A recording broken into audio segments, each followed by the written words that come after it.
Thank you, Madam President. Before I begin my statement, let me congratulate you on assuming the presidency of the Council for the month of October. We know you will lead us ably, and we look very much forward to cooperating with you. And let me join others in paying tribute to Lebanon and Ambassador Nawaf Salam for his stellar leadership of the Council through a very difficult month. We're grateful to you, Nawaf. Madam President,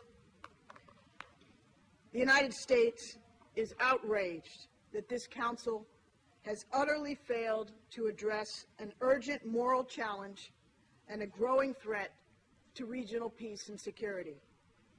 Several members have sought for weeks to weaken and strip bare any text that would have defended the lives of innocent civilians from Assad's brutality. Today, two members have vetoed a vastly watered-down text that doesn't even mention sanctions. Let me be clear.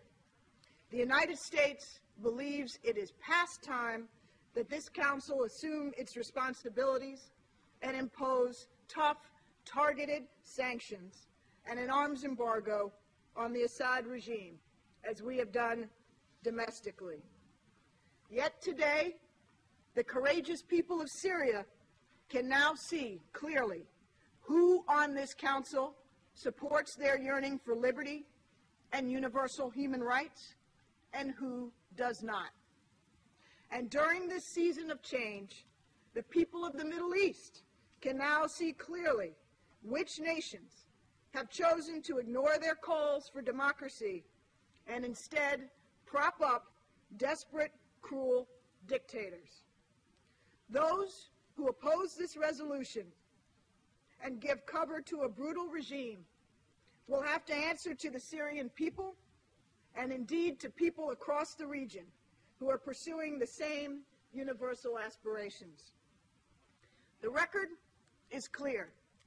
For more than 6 months, the Assad regime has deliberately unleashed violence, torture, and persecution against peaceful protesters, human rights defenders, and their families. The High Commissioner for Human Rights has already warned that the Syrian government's appalling actions might amount to crimes against humanity. The Assad regime's critics have won a chorus of condemnation from the region, including the Gulf Cooperation Council, which demanded an immediate end to what it called Assad's, quote, killing machine. But this Council has not yet passed even a hortatory resolution to counter the Assad regime's brutal oppression. The arguments against strong Council action grow weaker and weaker by the day. Some on this Council argue that the Assad regime's abuses are not that egregious, or that the regime deserves more time for its so-called reforms. But as the UN's own reporting makes clear, the Syrian government's efforts to mask its continued atrocities are as transparent as its promises of reform are empty. Others claim that strong Security Council action on Syria would merely be a pretext for military intervention. Let there be no doubt. This is not about military intervention.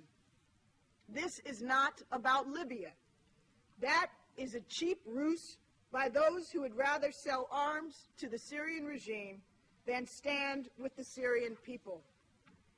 This is about whether this Council, during a time of sweeping change in the Middle East, will stand with peaceful protesters crying out for freedom, or with a regime of thugs with guns that tramples human dignity and human rights.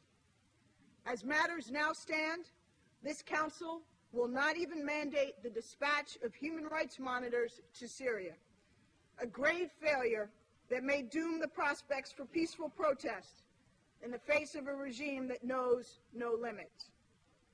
In August, we clearly condemned the violence and made clear that the Syrian regime's repression is utterly unacceptable.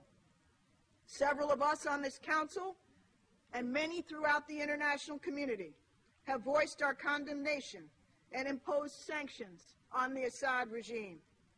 Regional organizations such as the League of Arab States, the Gulf Cooperation Council, and the Organization of Islamic Cooperation have urged the Syrian government to stop the bloodshed. But the Syrian government's reply has been an increase in the violence and repression. And some council members have chosen to look the other way.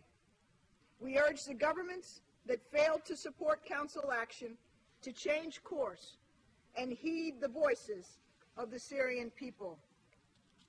The Assad regime flatly refuses to meet its international obligations, including those laid out in this Council's August 3rd presidential statement. And the international community must bring real consequences to bear. In failing to adopt the draft resolution before us, this Council has squandered an opportunity to shoulder its responsibilities to the Syrian people. We deeply regret that some members of the Council have prevented us from taking a principled stand against the Syrian regime's brutal oppression of its people. But the suffering citizens of Syria are watching today, and so is the entire Middle East. The crisis in Syria will stay before the Security Council, and we will not rest until this Council rises to meet its responsibilities. Thank you, Madam President.